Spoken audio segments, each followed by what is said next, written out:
خلافتنا بمسرور فتية عظيم شأنها بين البرية.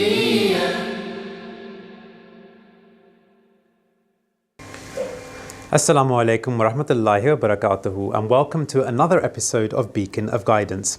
This series is a compilation of questions and answers given by Hazrat Amir al-Mu'mineen Ayyadahullah Ta'ala bin Nasrihil Aziz. These are from various virtual mulaqats from Ahmadis all over the world. Let's start our program with the very first question, where Hazrat Khalifatul Masih V Ayyadahullah Ta'ala bin Nasrihil Aziz graciously oversees a virtual mulaqat with Ahmadiyya Muslims from Kababir on the 5th of June 2021. Then a member of the audience asked, how should Ahmadiyya Muslims in Kababir mark the centenary of their Jamaat? Let's take a look at what Hazur stated. बात यह है कि हर दिन कोई आने से या एक मुद्दत पूरी होने से कोई मकसद पूरा नहीं होता. असल चीज़ ये है कि इस 100 साल पूरे होने के लिए आप लोग क्या तैयारी कर रहे हैं. कितने हैं आप में से जिन्होंने इस्लाम की तालीम को अपनाया है. कितने हैं आप में से जो इबादुर रहमान बन गए हैं हकीकी रंग में. कितने हैं आप में से जिनके इबादतों के मयार आला हैं, जो फ़राइज़ के साथ नवाफिल की अदायगी भी करने वाले हैं. कितने हैं आप में से जो मसीह मऊद अलैहिस्सलाम के पैगाम को आगे अपने ख़ानदान में, अपने कबीले में, अपने लोगों में फैलाने की ना सिर्फ ख्वाहिश रखते हैं बल्कि इसके लिए कोशिश भी कर रहे हैं. कितने हैं आप में से जिनके बुनियादी अखलाक पहले से बहुत से बढ़कर बेहतर हो चुके हैं. कितने हैं आप में से जिनके घरों में एक अमन और सुलह और मोहब्बत और प्यार की फ़ज़ा कायम है. कितने हैं आप में से जिन्होंने अपने बच्चों को अहमदियत या हकीकी इस्लाम की तालीम के बारे में आगाह किया है. कितने हैं आप में से जिन्होंने इस बात पे नज़र रखी है कि आपके बच्चे इस्लाम की हकीकी तालीम के मुताबिक परवान चढ़ें. कितने हैं आप में से जिन्होंने इंतज़ाम किया कि आपके बच्चों के लिए इस्लाम की हकीकी तालीम को हासिल करने का इंतज़ाम किया जाए. कितने हैं आप में से जिन्होंने अपने इर्द गिर्द के माहौल में ये असर कायम किया कि ये वो मुसलमान हैं जो हकीकी इस्लाम का नमूना है. बस ये बातें हैं और बहुत सारी बातें. अगर ये आपने कर रहे हैं और कर ली हैं और इन बातों को हासिल करते हुए आप 100 साल में दाखिल हो रहे हैं, तो फिर आप समझें कि आपने अपने 100 साल जुबली बड़ी आला रंग में उसको मनाने की कोशिश कर रहे हैं. और अगर ये नहीं तो फिर इन 7 सालों में कोशिश करें कि इन बातों को हासिल करें और इसके अलावा भी जो इस्लामी तालीमात हैं उनको हासिल करें. और साथ ये भी कि कितने हैं आप में से जो खिलाफत से हकीकी ताल्लुक़ रखने वाले हैं और अपने अहद जो हैं उनको पूरा करने वाले हैं. बस ये बातें जब आप कर लेंगे और अगर नहीं की तो उसके लिए कोशिश कर लेंगे तो समझें कि आपने अपनी 100 साल जुबली हकीकी रंग में मनाई है और आप इन 7 सालों में हकीकी रंग में इसको हासिल करने की तैयारी कर रहे हैं. For our second question, on the following day, a virtual mulaqat with the Lajna members of Kababir Jamaat was held with Hazrat Khalifatul Masih V Ayyadahullah Ta'ala bin Nasrihil Aziz. A member of Lajna posed the following question: what is Hazur's message for Arab ladies? अरब औरतें हों या गैर अरब औरतें हों, हर अहमदी औरत जो है उसके लिए यही पैगाम है कि एक तो ये है कि अपने नमूने कायम करें जो आपके माहौल में आपको नुमायाँ करने वाले हों. ये पता लगे कि ये अहमदी मुसलमान औरतें हैं जिनके अमल, जिनके अखलाक, जिनका उठना बैठना, जिनकी बातचीत, जिनका माशरे में रहन सहन और ताल्लुक़ इस्लामी तालीम के मुताबिक है. दूसरी सबसे बड़ी अहम बात जो है ये है कि अहमदी औरतों को अपने बच्चों की तरबियत पे, जैसा कि पहले भी मैं कह चुका हूँ, बच्चों की तरबियत की तरफ तवज्जो देनी चाहिए, उनको दीन सिखाना चाहिए और उनके लिए दुआ करनी चाहिए। माँ बाप की दुआएं बच्चों के लिए, बच्चों को लगती हैं, इसलिए अपनी तरबियत के साथ साथ उनको दीन सिखाने के साथ साथ, उनको दीन से अटैच करने के साथ साथ, उनको खुदा की वहदानियत के जोड़ने के साथ साथ, उनको आला अखलाक इस्लामी तालीम के मुताबिक सिखाने के साथ साथ उनके लिए दुआ करें कि अल्लाह ताला उन्हें हमेशा दीन के साथ जोड़े रखे और कभी वो अपने रास्ते से भटकने वाले ना हों, इहदिना सिरातल मुस्तकीम पे चलने वाले हों, हैं सिरातल मुस्तकीम पे चलने वाले हों। इहदिना सिरातल मुस्तकीम की दुआ उनके लिए करें कि हमेशा वो सिरातल मुस्तकीम पे हों और कभी शैतान के कब्ज़े में ना जाएं, कभी उनके दिल में दीन के बारे में कोई इनकवास पैदा ना हो, कभी उनके दिल में मुआशरे के अमन को बर्बाद करने के बारे में कोई ख्याल पैदा ना हो। बस ये तरबियत है जो एक अहमदी औरत को अपने बच्चों की करनी चाहिए और ये बहुत बड़ा फ़र्ज़ है। अगर अहमदी औरतें इस फ़र्ज़ को अदा कर लें तो फिर हज़रत सल्लल्लाहु अलैहि वसल्लम के इस हदीस की भी मिसदाक बन जाएंगी कि जन्नत माँ के पाँव के नीचे है। बस अगर जन्नत में ख़ुद भी जाना है और अपने बच्चों को भी लेके जाना है तो फिर सबसे बड़ी ये चीज़ है कि अपनी अगली नस्लों को संभालें और उनकी आला रंग में तरबियत करें। For our third question, which is from a virtual mulaqat with a delegation from the Gambia on the 30th of May 2021. Beloved Hazur was asked about which prayers he likes and recites the most. Let's look at what Hazur said. Which prayer does Huzur like and recite the most? There are quite a number of prayers which I like. I like the prayer Rabbi Inni Lima Zalta Ilayya Min Khairin Fakir. Oh Allah, whatever the blessing you bestow on me, I am in need of that. So there are quite a number of prayers. Rabbi habli hukman wa likni bi salihin wa jali lisana sidqin fil akhirin. Right? So that Allah Ta'ala give me the wisdom and knowledge, right? And make me to be with those people who are Allah's loved ones, and they are doing good deeds. And then also give strength to my words so that people can understand it. So there are so many prayers, so which I like and recite, and Durood Sharif and Istighfar as well. Istighfar is the main thing which a person should recite, and I also try to give more emphasis on doing Istighfar. ठीक? So you should also do Istighfar and say Durood. So Allah Ta'ala will save you because of this from the sins, any bad thing which comes into your mind. So Allah, if you are doing Istighfar, Allah Ta'ala will save you from it. So you should also do Istighfar. Right? Yes. Okay. For our fourth question, we'll turn to the Gambia again, where Hazrat Khalifatul Masih V, Ayyadahullah Ta'ala bin Nasrihil Aziz, chaired a virtual mulaqat with press and media of the Gambia on the 22nd of May 2021. A member asked Beloved Hazur, how can we purify our hearts and strengthen our faith to have a spiritual connection with Allah?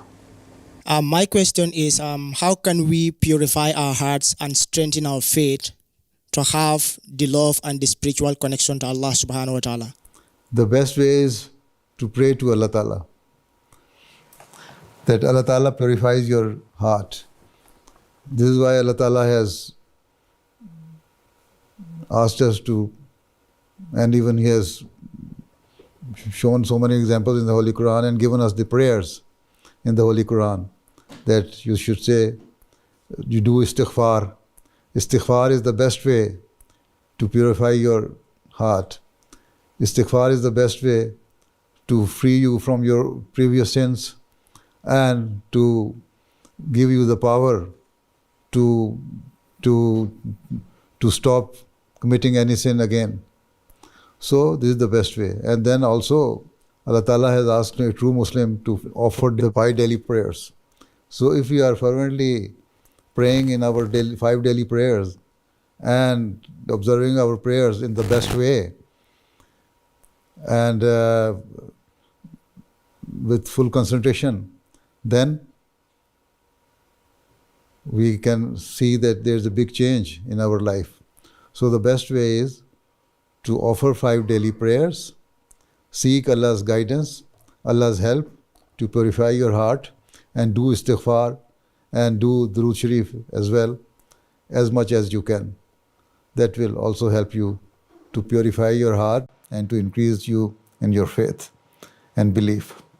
And now on to our 5th question within this segment. In a virtual mulaqat with Majlis Atfalul Ahmadiyya United Kingdom on the 24th of April 2021, a tifl asked beloved Hazur at a young age, how did Hazur memorize the Holy Quran? Let's take a look at what Hazur said. Assalamu alaikum, Pyare Hazur. My question is, at our age, how did you memorize the Quran? You see, during our time, we were studying in Jamaat school in Rabwa. So there was a special Diniyat religious studies period where we were being taught religious knowledge of the Jamaat, and at the same time our teacher will ask to memorize some of the verses or the surah, small surahs of the Holy Quran. So this is how we used to learn, and even in our Atfal classes we were asked to memorize, and there used to be a competition of Tilawat, Hifz Quran. So this is how we used to memorize, and this is the best way. But here we have Hafizun class. Those who can afford to go to the Hafizun class, they should try to learn Quran by joining that class. And those who cannot, then you should develop your own interest in the reading of the Holy Quran, memorizing of the Holy Quran. And at least try to memorize last 20-30 surah of the Holy Quran. And also remember that Atfal of the age of 13 and above, and Khudamul Amdiya as well, should also try to memorize first 17 verses of Surah Baqarah, right? And also try to know the meaning of these verses, because it's very important to know the meaning of the verses. This is how you can increase your faith, and you can save yourself from the attacks of the environment and bad people.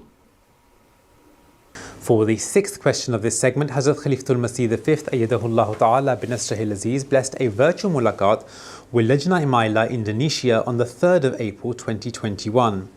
In the mulaqat, Hazur was asked, how can people improve interest in reading the books of the promised Messiah alayhi salam? Let's look at what Hazur said. Dear Huzur, please kindly give us guidance on how we could improve members' interest in reading books of Hazrat Masih Maud alayhi salam. Jazakallah. You see, you should try to pick some passages from the books of Hazrat Masih Maud alayhi salatu wasalam, which are related to women and for day-to-day life. So then you increase the interest of the women, and especially those who are well educated and Nasrat, grown-up Nasrat of Mayar Kabir.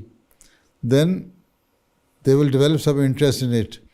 You see, if you select some book for them to read the whole book, sometimes they may not develop interest in it.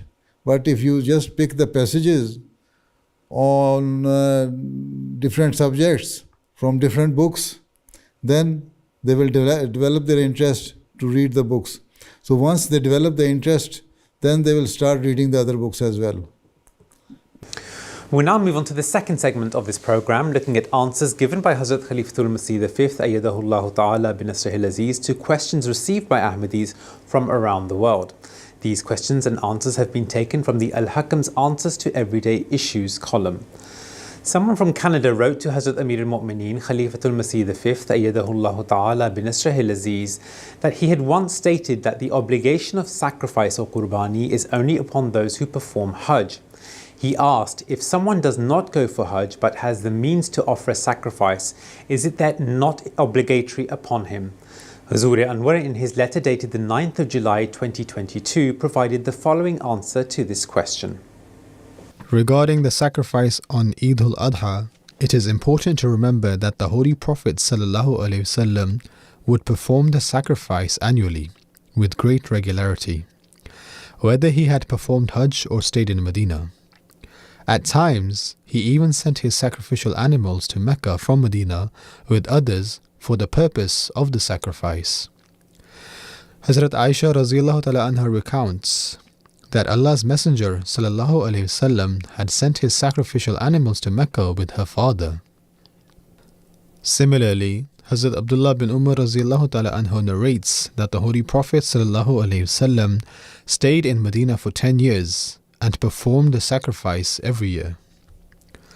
Moreover, it was also a sunnah of the Holy Prophet ﷺ to sacrifice more than one animal.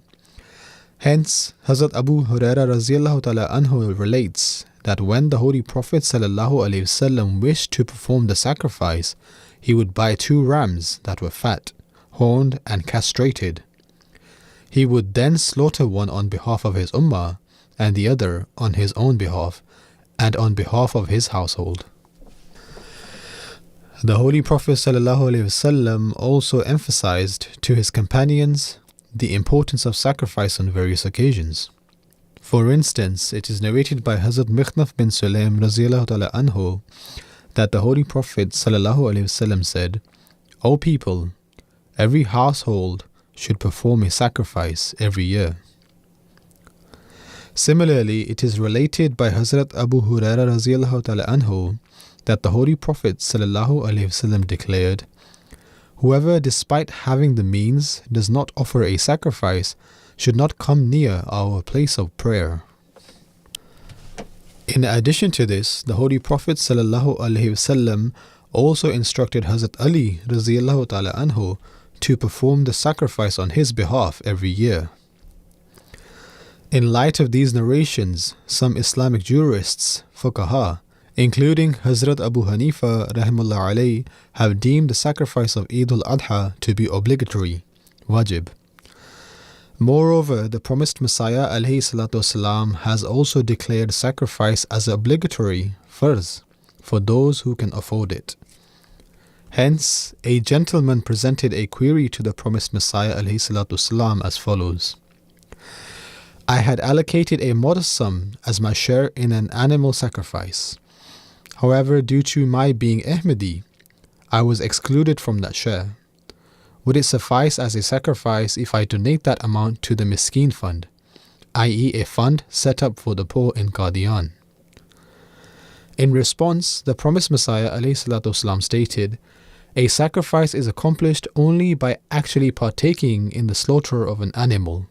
A donation to the Miskeen Fund does not fulfill the obligation of a sacrifice.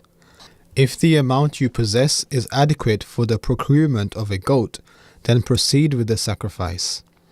However, if the amount is insufficient and you are not granted the means to contribute more, then you are not obliged to make a sacrifice. Thus, for a person who has the means to perform a sacrifice, it becomes obligatory to do so according to their ability. For one who lacks the means, the sacrifice is not obligatory. As for the response regarding the issue of sacrifice given by Hazrat Khalifatul Masih IV rahimahullah alayhi, to which you referred through a YouTube clip, if you listen attentively to the entire response, it becomes evident that Hazur rahimahullah alayhi emphasizes the following point. In countries where people live in comfort and have abundant access to food throughout the year, offering sacrifices during Eid with the mindset that greater spiritual reward will be earned by personally performing the sacrifice within affluent countries while overlooking the people of impoverished nations contradicts the true spirit of sacrifice. Yes, some sacrifices should be made in prosperous countries as a form of blessing, but the majority should be performed in impoverished countries to include their people in the joys of Eid. This approach aligns perfectly with the true spirit of sacrifice. Thus, in response to the question, is it not necessary in the light of Islamic philosophy for a person who can afford to make a sacrifice to do it himself rather than sending money and asking someone else to perform it? What is the correct way? Hazur Rahimullah alayhi elaborated. As far as the matter of sacrifice is concerned, the sacrifice that is obligatory, farz, is only for pilgrims at the time of Hajj, within the sacred precincts of the Haram. For others, the Holy Quran has not explicitly mentioned the obligation of sacrifice. Therefore, others only perform the Hajj sacrifice with the intent of receiving that spiritual reward. While seeking this reward, one should bear in mind the concept of spiritual reward. Would it make sense to merely slaughter animals by one's own hands at all costs in a society where people are already going crazy from excessive meat consumption and where mad cow disease is prevalent? Conversely, in regions where impoverished Muslims or Africans are dying of hunger, should sacrifice not be performed there just for fear of foregoing the spiritual reward of carrying out the slaughter? In such circumstances, would one gain reward or invite punishment? If someone opts to perform some sacrifices here, in Europe, as a blessing, I am not against it. However, it is better for Muslims in affluent countries to perform sacrifices in their impoverished nations for their brethren who, throughout the year, might not even get meat to eat, except perhaps on the day of sacrifice. For Allah the Almighty states, and it is a verse of the Holy Quran, that neither meat nor blood reaches Allah, it is your piety that reaches Him. Thus, if you perform sacrifice in another country with piety, the piety will indeed reach Allah. The reward is for piety, not for the meat. And that concludes another episode of Beacon of Guidance. Do join us again when we will look at the questions that have been presented in front of Hazrat Amir al-Mu'mineen, ayyadahullah ta'ala bi nasrihil aziz, and his faith-inspiring responses. Until then, Assalamu alaikum wa rahmatullahi wa barakatuhu.